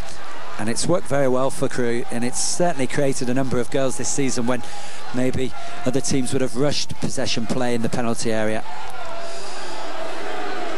He's just been a little hurried in the last 3 attempts down that flank after getting half clear. Farrelly. Ricketts moves to the right, but it's far right where the ball will go to Summerby. Straight across the face of area and into Ricardo Gardner, but look at David Wright's power there. Despite his size, he held up Ricardo Gardner, who's still on the floor. That's right, and but see Crewe attacking here. Holtz defeated by the movement of Bergson, who recovered after the flick from Ashton.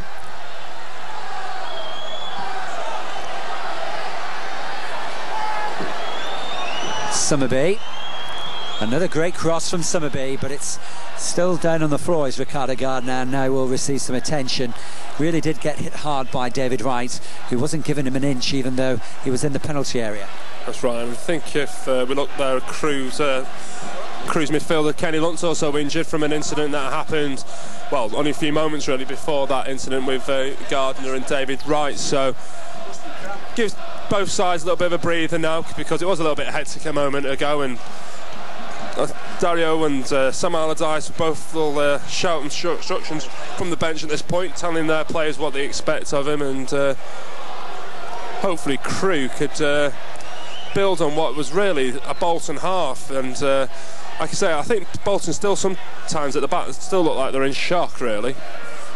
I think the Bolton management team is still in shock, because they don't seem to have reacted the way that we thought they would have done at 0-0 if this game had been drifting as it was doing for the majority of the second half and the whole of the first. And I think it's only now that they're suddenly realising that they're not in the lead, because the whole atmosphere around the ground and on that pitch was changed by the strike of Rob Holtz.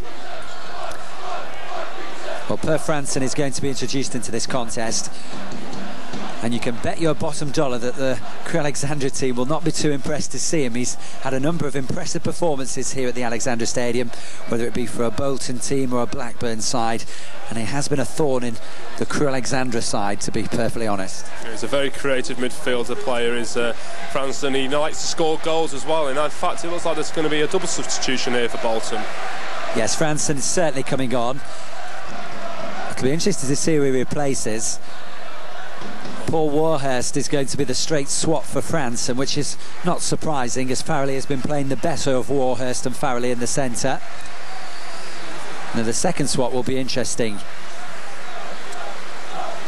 It does appear as if Andy Campbell is the player who will be coming on, yes, and he's going to replace the leading goal scorer Michael Ricketts. Well, Ricketts has had a torrid evening, and Stephen Foster deserves a round of applause here as well, because he seems to have marked Michael Ricketts out of this contest, or has he? Well, Ricketts is coming back on, and has anybody gone off? It's in fact Ricardo Gardner who's now been replaced. Well, it appeared as if Ricketts was leaving, but it's in fact Ricardo Gardner who's gone, and Ricketts has now moved out to the wide position. Interesting move from Sam Allardyce. I think it was more of a forced substitution for Allardyce, quite honestly. It looks like he wasn't going to get up from that injury from before. So how Crewe deal with Andy Campbell's a different prospect, because he's a very talented player and he's got the ball at his feet. He can be quite a handful. Farrelly on to Campbell. It's his first touch since coming on. Formerly with Middlesbrough. Didn't make the impression he would have liked to have done at such a big club in the Premiership. Has the opportunity here though this evening to help his new side into the Premiership if he could come up with a goal. Ricketts hammered away by Lunt. Oh, that's an awful challenge between Hendry and Ashton, and it did appear as if Ashton probably infringed more than Hendry. Roberts actually, yeah, but he's gone in 50-50, I thought, and you know, Colin Hendry's used to them kind of tackles now, and he went down like a sack of spuds. But to be fair, Roberts did go in a bit more headier than old Colin there, and it could be interesting now, because like I say, Andy Campbell's a different prospect to Ricardo Gardner and Michael Ricketts. He's one of these players that is very skillful on the ground and could trouble Crewe Watson. Well, that's out to Franson. Could have gone anywhere, could have gone top corner. In the end it went top right hand side, and thank goodness that it did. That would have been a tremendous strike with probably his first touch of the ball. Yeah, and I wonder what the Blackburn Rovers fans would have thought of him if he did gone in. Not only have he left the club that he was fondly remembered at, because I remember him playing in many games for Blackburn, and he's always one of these creative midfielders that likes to get hold of the ball and produce something out of nothing. Ashton down to Jack, and now to Rob Holt to look for his second of the season, or second of the game rather, his 10th of the season, let's be correct, but he'll struggle to do it from that distance. Just to go back to the forward partnership between Holdsworth and Campbell, it does now mean that Ricketts becomes in effect a third forward, and David Wright has to pick Michael Ricketts up. And with all due respect to David Wright, he's done it in the past through the centre, especially when Crewe have needed him to perform in the centre part of defence. But it's going to be another test aerially in a different part of the field. That's right. One thing it does give Crewe though is a bit, you know, eases a little bit of pressure, because I say Ricketts has scored a lot of goals, but one thing they've got to be careful of is these crosses that Summerby whips in at the back post sometimes elude all players, but with Ricketts at the back post you sometimes wonder if this will give Bolton the edge. Yes, David Wright now has to step his game up, because although he had a difficult evening marking Ricardo Gardner, he's now got a very physical finish to his evening marking Michael Ricketts. And it does appear as if Dean Holdsworth will go alongside Effie Sodji, so Foster will get Campbell, which is rather easier for Stephen Foster. As we were saying, he deserved his break. Different challenge for him now in these remaining minutes. Oh, that's a lovely ball from Rodney Jack. He's threaded through Dean Ashton, and Ashton's finish is just away from goal. You do expect him to hit the target now. It's strange to say when he's only so young at 17, but with the goals that he scored in those positions, you just seem to see it going in the net from every angle once he's in that goal scoring position. Yeah, he's caught it wrong, that one. He's scuffed the floor as he's hit it, and they'll come with age, them kind of goals. And like I said, he's with 6 goals so far this season. He's not accustomed to not finding the back of the net, but one thing he does possess is a lot of skills we've seen there. Wonderful skill, and he finds Rodney Jack as well at the end of it, which is even more important.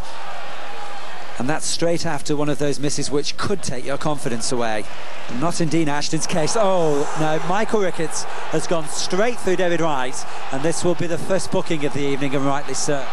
Well, it's been a very clean game up until that point, and to be quite honest with you, the referee's had a great game, because really he's not had many difficult decisions to contest. But I mean, that was not a difficult decision to give against. It's just a good job really that David Wright's come up under hurt, because that's the kind of tackles that could really hurt a player and make him, you know, miss the rest of the season and even the beginning of the next season.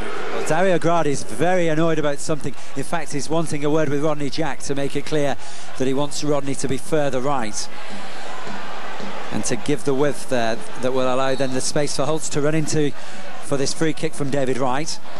Foster forward as well. The loose ball is now with Neil Savell, who hits the inside of the post. So close to giving Crewe the lead. Ashton back in, and that's an offside against Holtz, and although the ball hits the bar, it wouldn't have counted anyway. So close for Crewe. How near Savelle to denting Bolton's promotion bid. Well, that would have been one of the goals of the season. That was a lovely move by Crewe, and for it to hit the woodwork twice, or granted the second one wouldn't have counted, must now have Bolton thinking about what they've got to do at this end of the field. The game has completely changed its course. It's a totally different contest since the goal from Rob Holtz, and Bolton Wanderers have been second best. Kenny Lunt's saying to David Wright, really, I shouldn't be marking this fella at the back, Ricketts, because, you know, when crosses come in from this lad Summerby, he does whip them in quick and hard, and sometimes, like I said, he elude everyone, and the last person you want to find is Ricketts at the back post. Foster's half headed it clear. Charnock should continue the clearance now with some space.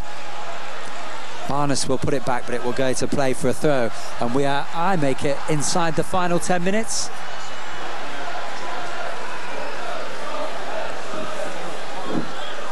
Well inside the final 10 minutes. This contest is very much at its end, and Bolton Wanderers, when you consider how important this game is for them to win, don't seem to be playing with any sort of speed or extra pace about their play.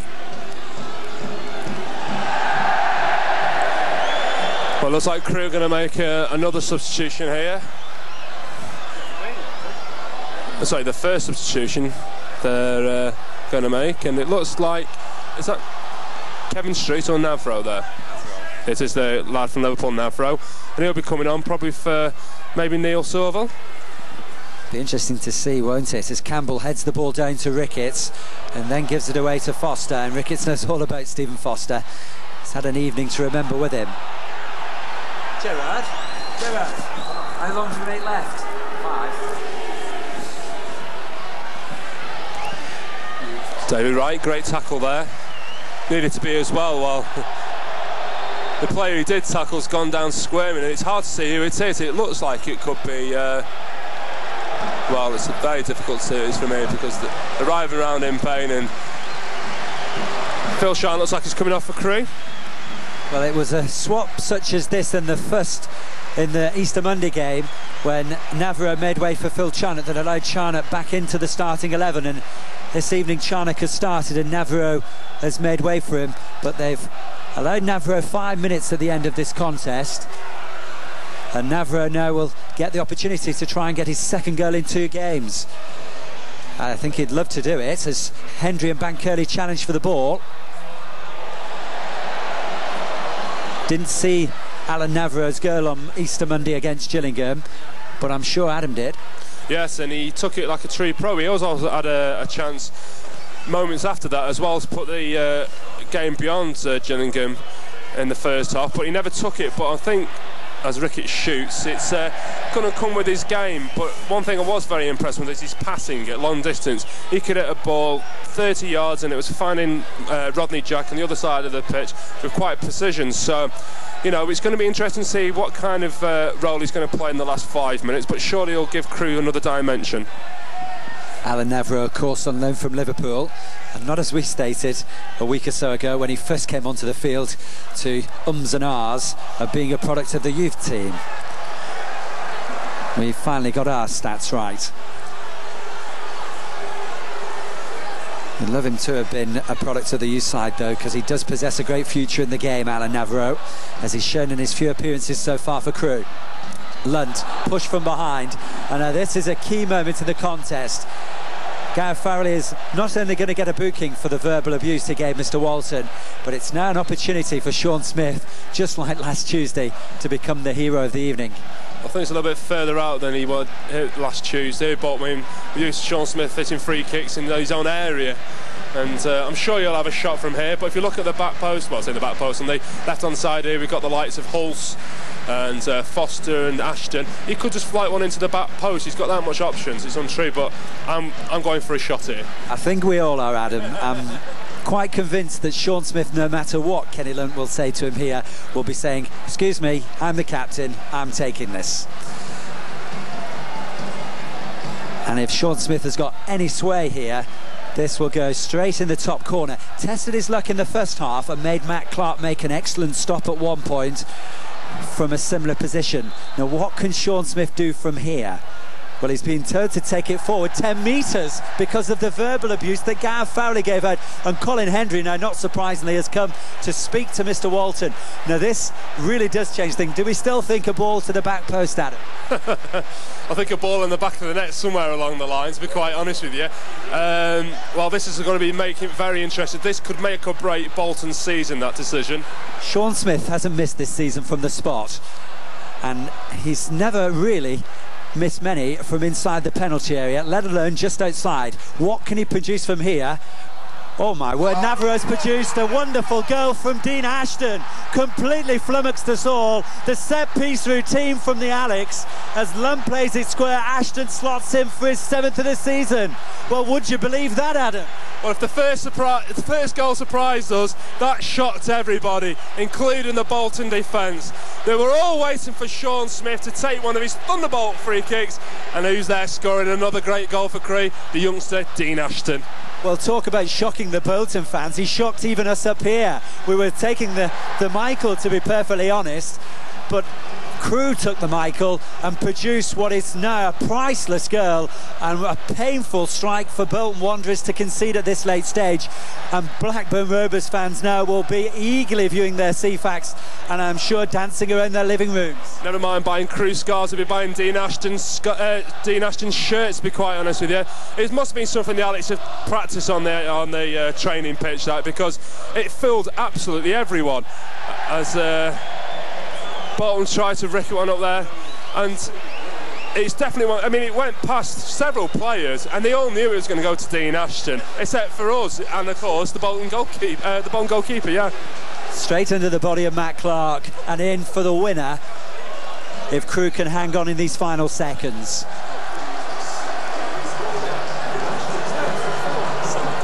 Seventh goal of the season for Dean Ashton, and none will be sweeter than this one. And we are inside injury time now, 4 minutes of it to come, and Sam Allardyce and Phil Brown have sat down. We said the atmosphere had changed, and it really has reverberated through the Bolton Wanderers 11, and you wonder if this game will completely change their season, because the shockwaves of the Holtz equaliser seem to have left Bolton Wanderers on the floor, and they've not been able to pick themselves up. Well, that's right, and I was just saying to you moments before the goal, how much a goal or how much a decision could affect Bolton's season. I mean, the referee, in the eyes of the law, did the right thing. Bolton weren't retreating the full 10 yards, so we had no choice but to put the ball 10 yards further back. And if the protest had been any further by Colin Hendry and the lights, they could have seen themselves seeing red. But in the end, they decided to get on with it, and what a finish from Dean Ashton. I mean, I'm still getting over it, but the young lads have shown so much composure all season that he's probably been the most handful his long stretch in career.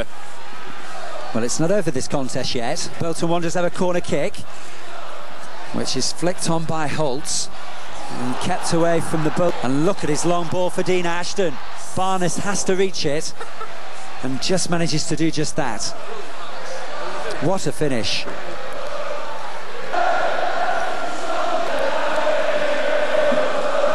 Here's Summerby.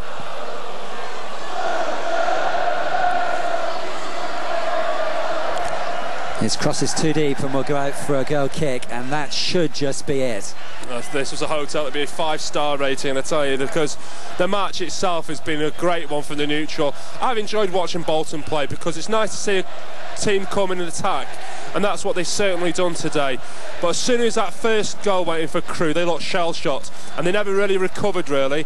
And obviously they've had to swap players around, and they've looked less dangerous now that Gardner's gone off. And really, quite honest with you, Ricketts has done nothing in the last 5 minutes. But saying that, I could give the kiss of death to Crewe, and he could pop up. It would take something, I think, because with the way that the management team have gone into their shell, Allardyce and Brown, for the first time in the game away from the touchline, and the way that the side aren't really communicating to each other, you get the feeling that Bolton Wanderers have accepted the way things have gone and have literally given up on the 3 points this evening. Well, that's right, and all credit to Dario Gradi and his players today. They've never given up, and it's like Sam Allardyce to say, Crewe will definitely provide a very tough fixture for him today. But if you'd have been a Bolton fan, really, you'd expect 3 points. Certainly after Dean Holdsworth had given the lead to Bolton Wanderers.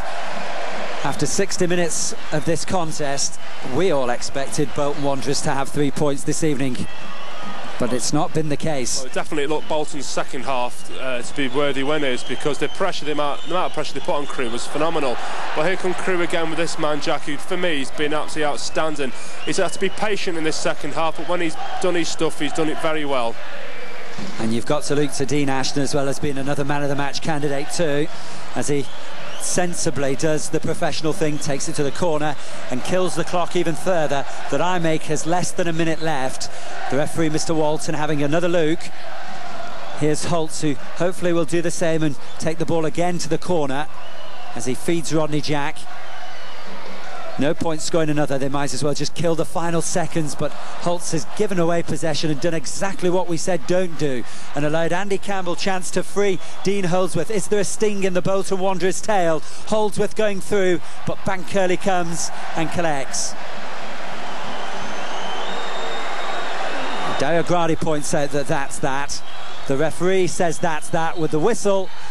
And Crewe Alexandra are still undefeated since the 23rd of December here at the Alexandra Stadium. And somehow in this second half, they've conjured a fight back that was even as spectacular as the one last Tuesday against Queen's Park Rangers, because they've scored not only 2 goals, they've collected 3 points as well. Yeah, and to be quite honest with you, first half they were fully deserved of 3 points. Second half, that's definitely the first half of the second half, Bolton with the team. But Crewe has shown great resolve, especially at the back, and they've surprised everyone, including ourselves up here, and come out worthy 2-1 winners. The Bolton Wanderers team took a shot lead on 60 minutes because Bankirley made a huge mistake for Holdsworth's goal, but it was not to be remembered as Bolton suddenly saw themselves back on level terms thanks to a splendid header out of nothing by Rob Holtz, and then the winner from Ashton with just minutes left after a free kick routine that left us all spellbound gives Dario Gradi, with just 2 home games, 1 left after today, the chance to go all of 2001 here at the Alexandra Stadium without conceding a defeat, which would be a tremendous achievement. Hats off to the Alex, they are now safe in Division 1. Final score here at the Alexandra Stadium, Crewe Alexandra 2, Bolton Wanderers 1. Hey, what a fucking game. It's a penalty area, let alone just outside. What can he produce from here? Oh my. Penalty area, let alone just outside. What can he produce from here? Oh my.